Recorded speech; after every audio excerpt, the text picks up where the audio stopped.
Hey, it's Greg. This is the Square Pizza Pod, cooked up by Shermco.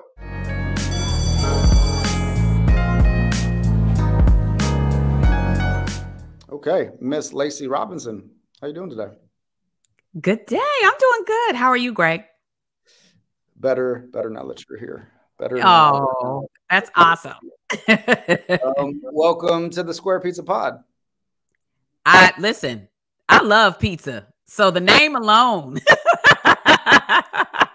and Square Pizza, honestly, is my favorite. So is Square Pizza really a favorite, or are you just being kind to us right now? No. Square. I was a kid whose parents who owned a pizzeria. Is that right? So like I am a pizza connoisseur, and I happen to believe that Square Pizza, other than New York slices you can't beat, but Square Pizza gives you the best crust.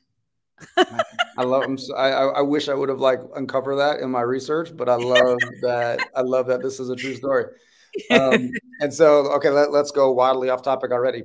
And so the parents' pizza shop, we're talking Detroit style deep dish. We're talking like skinny school Square Pizza. Okay, so I was born and raised in Ohio.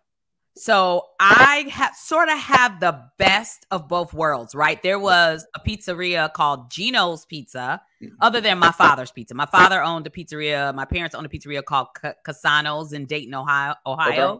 Yep. But Gino's was sort of the best of both worlds. It was square. Yep. It had the thick crust, but it was thin enough for you to be able to get the crispiness on the bottom of the pizza, and for the sauce and all of the veggies and the meat sauce to like drip through.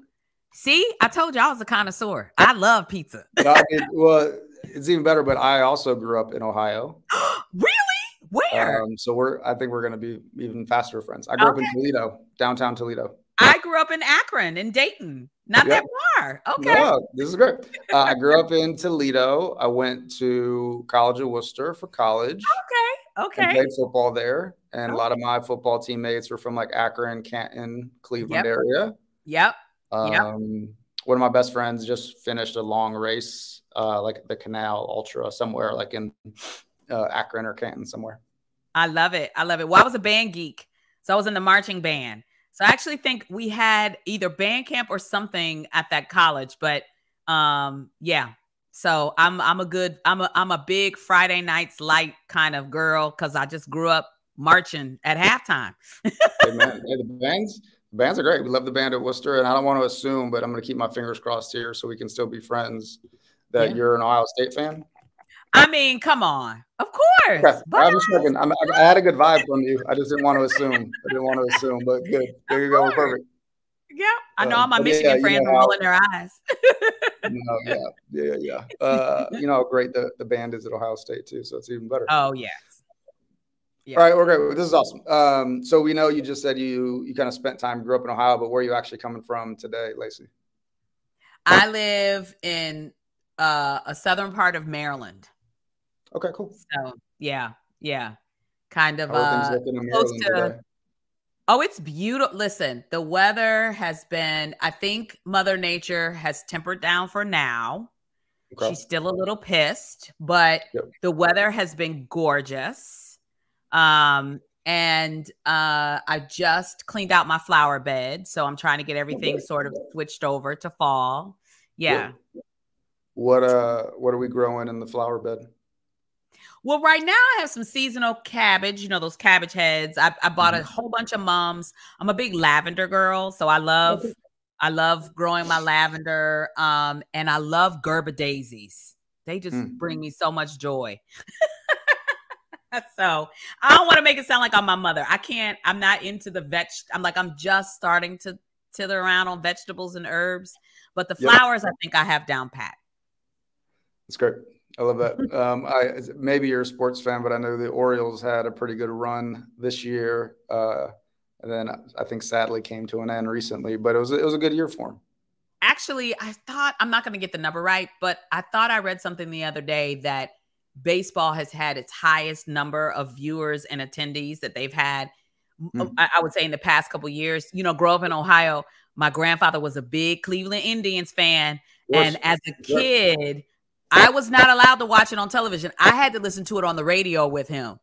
So, and then of course, you know, as one of his grandchildren, I had to play softball, right? Because everything he taught me, you know, being a Cleveland Indians fan, which was hard to do back then.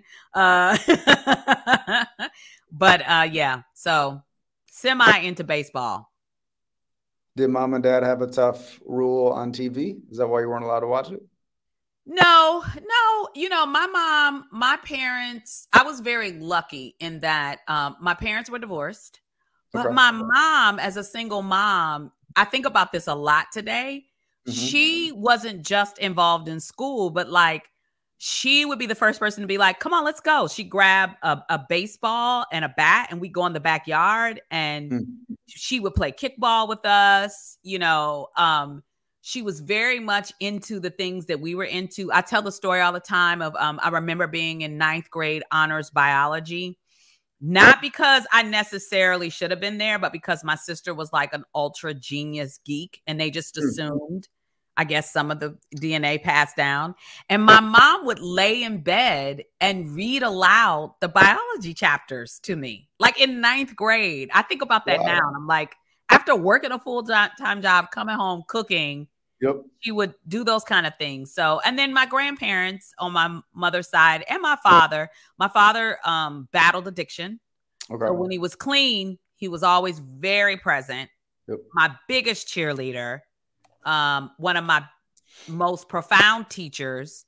So yeah, I was pretty lucky. I grew up, I say this all the time, Ohio was one of the best places to grow up.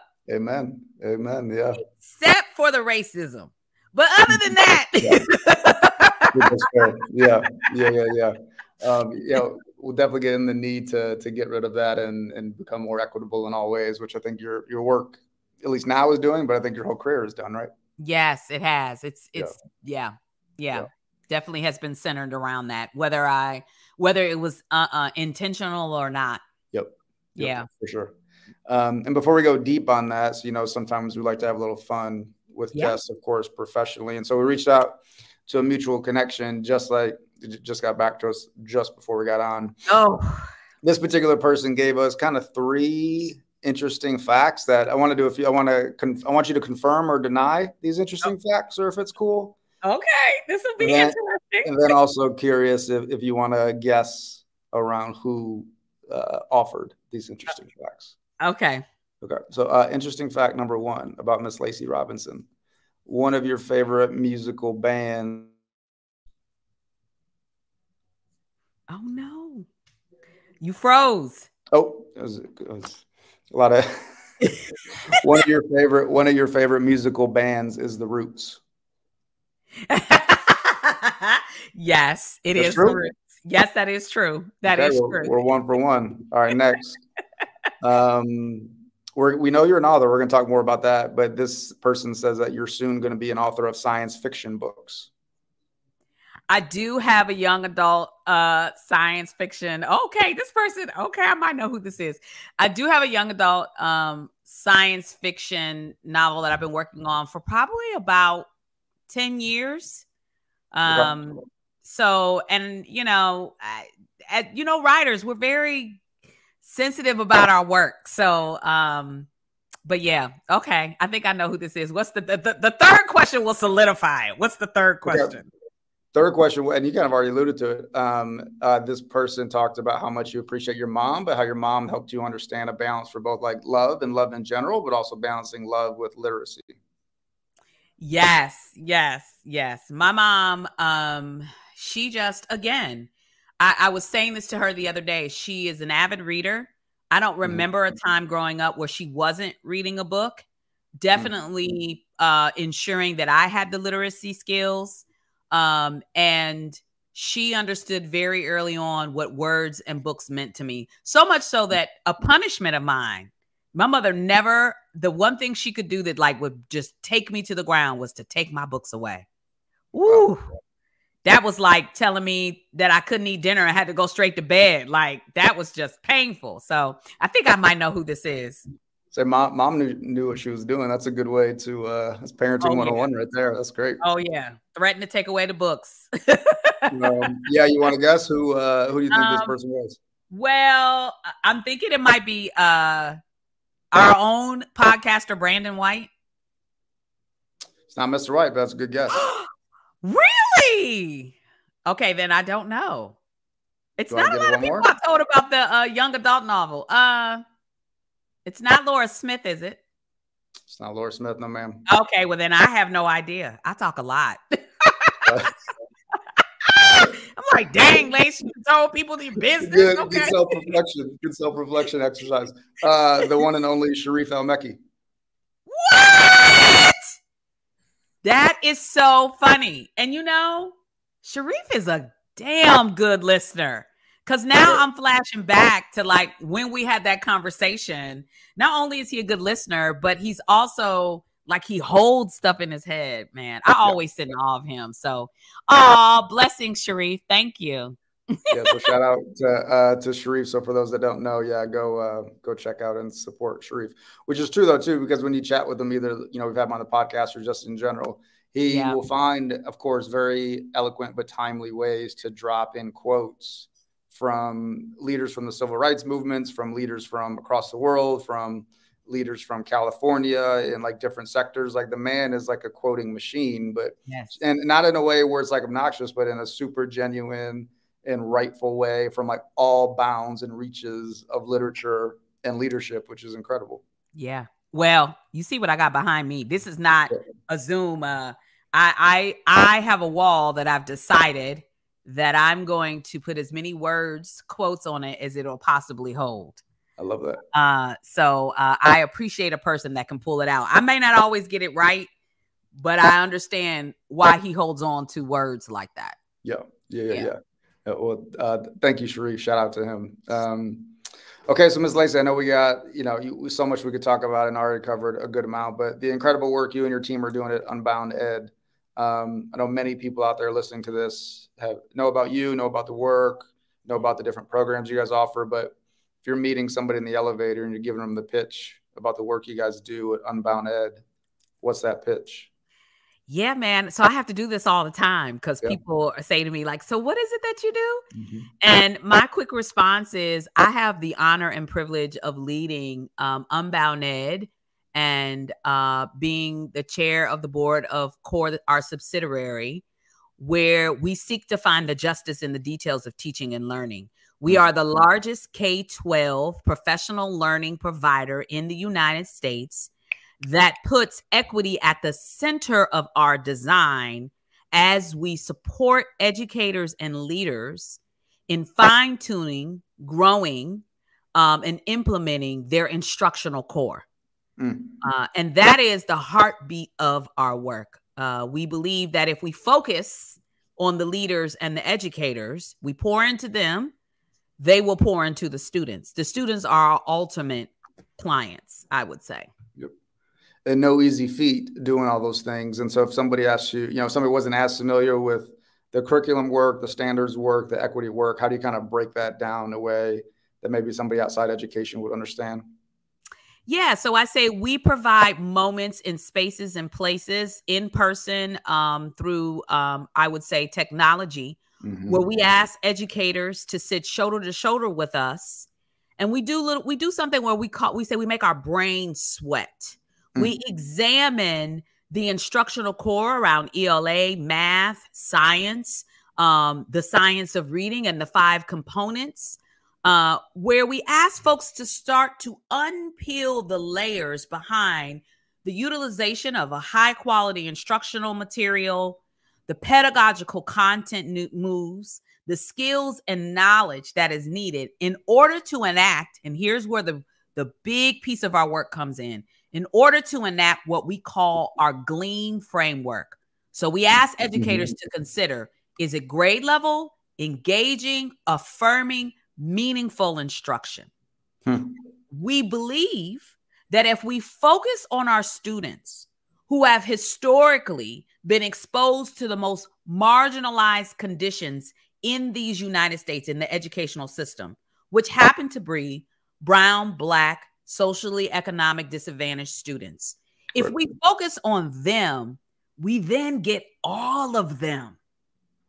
Because the truth is, in the United States, Our education system, I say this all the time, our education system has a cold. But to our students who are brown and black, who are socially, economically disadvantaged, it comes out as a pneumonia or COVID. Because they are set as a disadvantage. And on top of that, they don't have the automaticity of privilege that will help them swerve in and out of moving through our world with some of those disadvantages. And so we focus on those communities because in the United States, there is a predictability of student achievement by race, ethnicity, and social economic status. And it is our purpose to completely dismantle that. I love that. And to go deeper there, you spoke about, obviously the professional learning that you all put on and do. And to go deeper as examples, this can be in front of teachers, in person, via Zoom, something like that, and or inside, like different helping support rigorous instruction, but equitable instruction, as you said. So now we're talking about like state level standards and different parts of the curriculum that you guys are influencing in a way that's more equitable. Is that a fair synopsis? That is a fair synopsis. We do everything from well, my grandfather used to say from the rooter to the tutor, but that's a whole nother conversation. But we do everything from school walkthroughs to curriculum implementation services through CORE, through our national institute. We've launched local summits because we want to be able to bring what we do to institute to local school systems. We do State Department trainings. We have a platform called the Ecosystem where you can log in and you can get all kinds of articles, vlogs, blogs. We offer asynchronous training on there, as well as we are starting to input some of our partners' work, because we believe that the more collaborative and connective we could be in this work, the greater movement we can have. So because we have UnboundEd, the nonprofit, and CORE, the subsidiary, we actually offer a full menu suite of services for support for school systems and individual teachers. And I know you mentioned kind of like the current state of the United States and education in the United States. And I thought that metaphor was really spot on. But I think also read an article or maybe a blog post recently around kind of, I think what you called like your love or your duality of love for America. I think sometimes it may be lazy for people to assume that if you say one thing around like equity and equitable outcomes, you hate everything and want everything to go away. But I think the way in which you positioned it was really intriguing and insightful. So curious if you feel comfortable kind of sharing more about how you think about the duality of America and your love for it. Yeah, I mean, listen, I say this all the time. As a world traveler, as a daughter of a father who was in the Air Force, I have cousins that are in the military. As a descendant of enslaved Africans, but also West Georgian Cherokee, like I am the daughter of this country. I love this country, but I also borrow the words from James Baldwin. Because I am American, I can critique America. Its rights, its wrongs, it's good, it's bad. And I say all the time, it is like a love affair. It is a relationship that I am in. And everyone knows that, first of all, relationships aren't perfect. Second of all, when you are committed in a relationship, that means that you stand in the good and the bad. That means that you provide your feedback. That means that you tell the truth when it's hard. And there's nothing wrong with that. There is a both and in being an African-American woman and being a citizen of this country. And I would say this, I would dare to say this. Any person that counts themselves as a citizen should be committed to always seeking out the best of this country and to push us to live up to the creeds that we, sing about, state that's in our declaration. And so, yeah, it's a love affair. Sometimes I use the analogy that it reminds me of the relationship I had with my father. I loved my father. He was one of my role models. He was my champion, my cheerleader. But my father battled with addiction. And so there were moments in my life where I had to stand firm and put up boundaries. I had to stand firm and tell him the truth. But it was in love that I told that truth. And so I use that same truth telling when describing the education system, when talking about systemic racism and bias and how it plays out in our policies, practices, and procedures. When I talk about the smog that we all inhale, that is a lot of times we don't even understand how we are pushing racism and bias in this country. And so, yeah, I speak on it because I talk about it doesn't mean I don't love this country. Right. Yep. And I think so much, and a lot of that comes out through the specific programs you guys are running through UnboundEd, under UnboundEd. I know there's a number of them, but of all the programs, curious how you can connect those of what you're just saying around the duality and love for America, but also knowing it needs to be better and more equitable through some of the specific programs you guys are offering at UnboundEd. Yeah, I would say the first and foremost, we're formerly known for our Standards Institute. The thing that I love about that name is that, yes, it started when the Common Core standards rolled out, but honestly, it's become the standard of teaching and learning. This is just the standardized way of teaching and learning.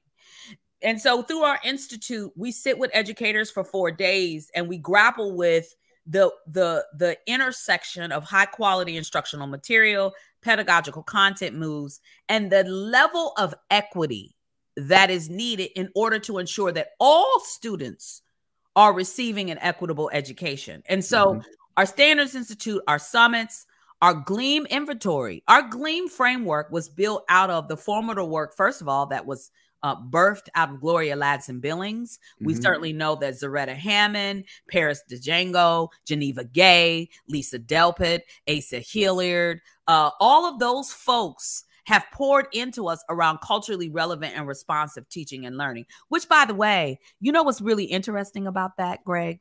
What's that? We have always been a country that has looked at its culture and used it as part of its tool in education.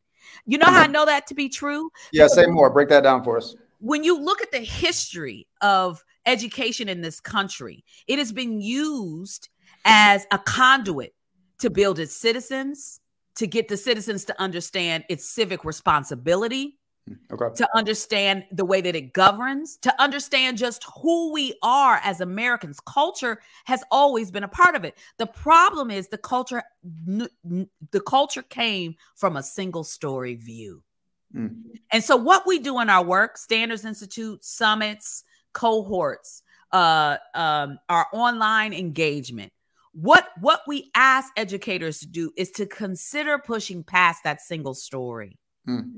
And allowing students to come into the classroom as their whole selves, utilizing their culture, historical, local, linguistic context to further deepen their learning. And so it's not meant, when people hear that, especially nowadays, we're like, oh, are you only concentrating on brown? No, we're talking about all students. All students. Can white, be good for all black, kids and all populations, brown, right?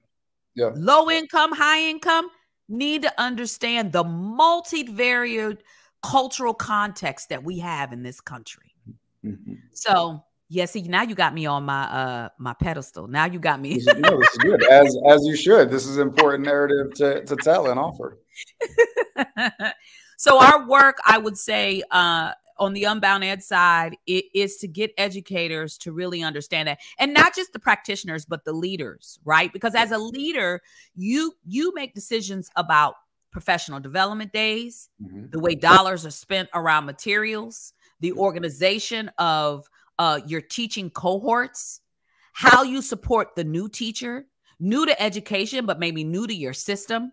Right. And so when you have that formal authority, it's just as important that you sharpen your lens around the instructional core and what perhaps may be causing barriers for all students in your system to access grade level, engaging, affirming, meaningful instruction. It's incredible. Want to put on like the small business hat for a moment, because, you know, seeing your name Forbes on the Forbes 50 under 50, congrats on that as well. But the one, you know, putting the business hat on for some of the small business owners listening to this, I'll pull this out, is that when you began, I think, assume the CEO role in 2019, 2020, you helped move the organization from 14 million in revenue to almost doubling, more than double. I wasn't a math major, but I think it's more than double, up to 35 million in 2 years. Yes. I mean, incredible. So for those business owners out there that are looking to grow in a genuine way, what insight would you offer, Ms. Robinson, from your experience? Well, let me say this. You know, I come from a family of entrepreneurs. I had the privilege of watching not only my father, but my grandfather, uncles, cousins start and excel in businesses. It's something that's very natural to me. I myself also have had the opportunity to watch a business grow within my immediate family. And here's the thing that I know to be true. Number one, there's enough out there for everybody. A scarcity mentality is not what you use when you're going into a business. When you're thinking about business planning, when you're thinking about vision planning for what it is that you want to do, you should understand one of the first rules that I was taught is there's enough out there for everybody. The second rule is find your lane and stay in it. There's enough out there for everybody, and there are many, many, many, many, many lanes in, and I would say this for whatever industry that you're in, that you can get in, but the importance is to stay in your lane. You know, I drive a car, and as soon as I start to veer into the lane, it gives me that warning signal. You need to have something internally and externally that gives you the warning signal that, wait a minute, you're starting to vary into someone else's lane. I say to folks all the time, once you find your thing, you should make sure that your menu stays specific to the cuisine that you chose and doesn't become a diner menu. Say it right. Hold on. Say that back. We have to start charging people for this. So say that back. For small businesses. This is a free episode, Ms. Robinson. You can't be giving out those $200 tickets. This is free. So you go ahead. You already said it once. Say it again. So I just had a conversation with a young entrepreneur a night ago. And what I said to him was, listen, it's important that you figure out what your focus is and stick to that focus. It's like having a restaurant and understanding that your restaurant is presenting a specific kind of cuisine. Unless you decide you want to become a diner.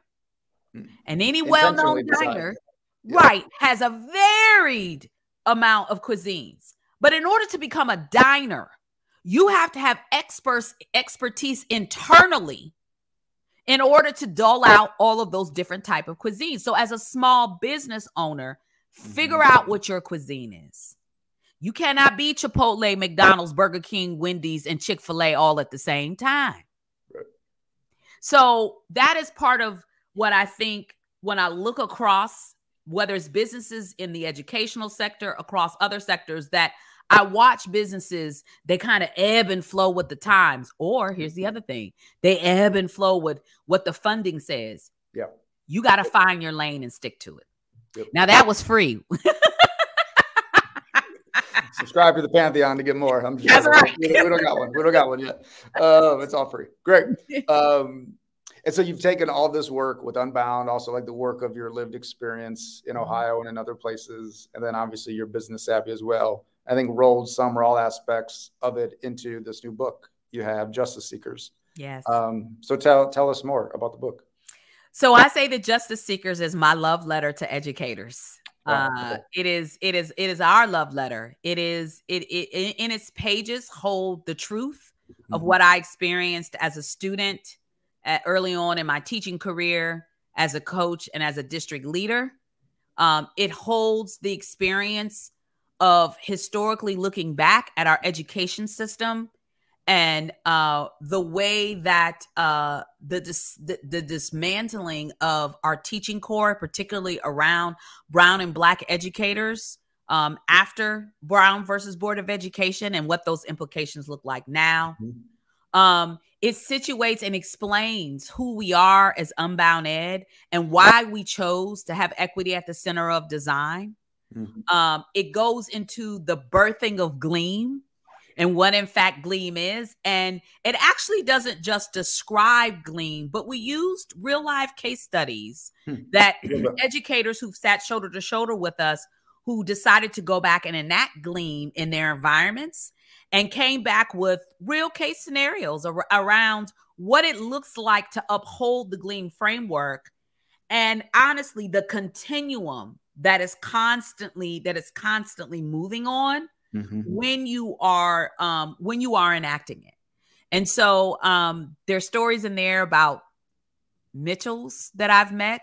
I tell everybody, Mitchell is not a specific young man. He is an amalgamation, actually, of a lot of boys of color that I've had an opportunity to observe in classrooms or that were a part of my classroom. And so, yeah, it's our love letter. And in it, we take deep dives into finding the justice in the details of teaching and learning. And I know there's going to be so much in it. We like to talk a lot about kind of implementation and action in our work at SHRMCO. So curious, what's maybe one thing you hope educators can implement after reading this love letter? Well, I think, can I say two things? Because one of the things that the book is built around, tell you no. Would never tell you no. One of the things that the book is built around is storytelling. I think storytelling is very powerful. And so I really stand on and believe in it. And when I say storytelling, I mean that educators need to have an opportunity to get together, not only at teams, but across teams and as schools, and share their own stories of who they were as students and how those stories and that experience may or may not be implicating them in their teaching career. Educators need an opportunity to gather together and to name what they do really, really well and what they need support in. They need to be able to gather together and have what we call here at UnboundEd, not just performance orientation, but learning orientation. That's having the audacity to be frank and to be vulnerable about what your own teaching prerequisites you might be missing. Right? And so I would say in this book, we go through, we certainly stand up Gleam, but in the back, at the very end, I give the 3 charges. I have it marked here. Don't mind. And I say that I ask that first educators don't look away. It's easy to do. It's easy to go in with your coffee cup and plop down and open up your lesson plan book. And you know that you're not reaching all the students. And you know that you may be struggling on how, but don't look away. I ask them to be bold in their speech. Be bold about the kind of support that you need. Be bold about going to the school and be bold as an administrator going to your district to say, you know, this program you're asking us to implement is just not working for our kids. Love that. Yep. Amen. And the last is to be bold in your actions. And I say this to educators because I feel educators oftentimes feel very powerless. But we actually do have a lot of power. We have power in developing our own pedagogical content knowledge. We have power in developing relationships with our students, families, and communities so that we can be advocates of them. And we have power as a collective community to decide to get together and to join forces in pushing away the barriers that we know exist in our systems that are hindering our students from grade level engaging, affirming, meaningful instruction. Where can people buy this book, Ms. Robinson? Come on now. There's Barnes and Nobles, any bookstore. Honestly, I went to Barnes and Nobles the other day and my mother was like, there's your book. So cool. That's great. Amazon. You can go to our website, unbounded.org. When you click on the webpage, there's a link there that takes you straight to where you can purchase the book. Yeah, just about any book provider. And I know you are a writer and a love of books, as you say. Is this your very first kind of book being published at this level or one of many? No, this is my first. Wow. How exciting you must be to start it, finish it, put a cover on it, put a title on it, and send it out into the world. Yes, but I think like most writers, it's so many other stories that haunt me. Well, that's why book 2. That's when the second book comes out. You move everything over to the second book, right? Exactly. Okay, this is great. Let's get you out of here on a few fun and hopefully some rapid fire questions. Okay. I know we talked about, purchasing the book. We'll put that in the show notes. But what else can our audience do to either support you, Unbound, or UnboundEd? Yes. So I'll say first and foremost, go to our website, UnboundEd.org. Also, our subsidiary website, Core Learning. You can go in and click and learn about all of our various programs and summits and institutes. We have a leadership institute that we're launching for the very first time in February. Oh, cool. Because leaders have demanded that we pull them together to talk about the how, right? Mm-hmm. And so state, district, and local leaders, we're pulling them together in Anaheim in February. Cool.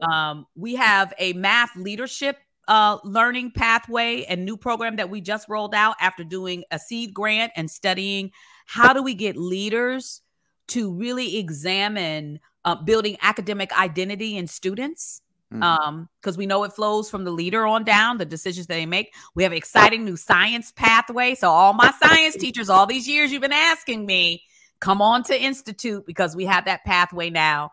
Of course, we have our cohort program that's by semester now for district leaders and school leaders. So go on our website, go on CORE's website. Listen, the science of reading components is here. And it's not just for our primary teachers. Everybody should understand the 5 components. Everybody should understand structured literacy in order for us to have a just education system and ensuring that all students come out literate. That is the pursuit of happiness, right? That we should be securing in all students. So I would say go to the CORE website for more information about that. As a former middle school and high school teacher, Institute's definitely something that I would have benefited from, and probably still would benefit from, of course, to be honest. I know we talked about music earlier, but what current musical artist are you listening to? Oh my gosh. So many. Well, I listen to Nina Simone radio all day, every day as I'm working because all the Bill Withers and all of that. I love Robert Glasper. Of course, this is the 50th anniversary of hip hop. So I've been blowing out all my old school, hip hop artists that I love to go back to. So Salt and Pepper, KRS-One. Oh my gosh. Oh, can I say his name? I don't know if I should say his name. I mean, you've already dropped too much. Go for it. On the tree. I love Talib Kweli. I love Mos Def, even though he goes by another name now. All of those artists, Common, all of them. Okay. Yeah. LL Cool J, De La Soul, and that whole crew just came through Charlotte. I think in honor of the 50th anniversary of hip hop. I think that they're going on tour in honor of that, which is cool. Yep. Queen Latifah. Come on, let's do it. Perfect. And last question, Ms. Robinson, remind you of? You said what does Square Pizza remind me of? Yes, ma'am. Oh, come on now. Friday nights in Ohio, right at the beginning of fall. Good time to be in Ohio. Oh, and we would order that pizza and we would come in from band practice or from a football game. And that pizza would be hot. And we would just sit at the kitchen table, listen with the grape soda. Back. I'm going to say it the way we say it in Ohio. Grape pop. With our great pop and our square pizza with the cheese stringing. Oh, yeah. So square pizza, you know what square pizza is? Square pizza is a pie that pushes past the boundaries of what a pie should be. Man, that's about to be our new intro. I think we're going to have to get you to sign off on that and give you commission. But that might be the new intro to the pod. I love it. That's so great. Well, Ms. Robinson, thanks for taking time. Thanks for who you are, and thanks for all your work, and also for putting out the book that's going to influence so many people and educators across the country. Thank you so much, Greg, for having me. This was awesome. Have a great day. Thank you. Thanks so much for checking out the Square Pizza Pod, making a few selfish requests. If you enjoyed the episode, please leave us a review on Apple Podcasts. It helps spread the word about the podcast. And share this with a friend. We appreciate it. Thanks.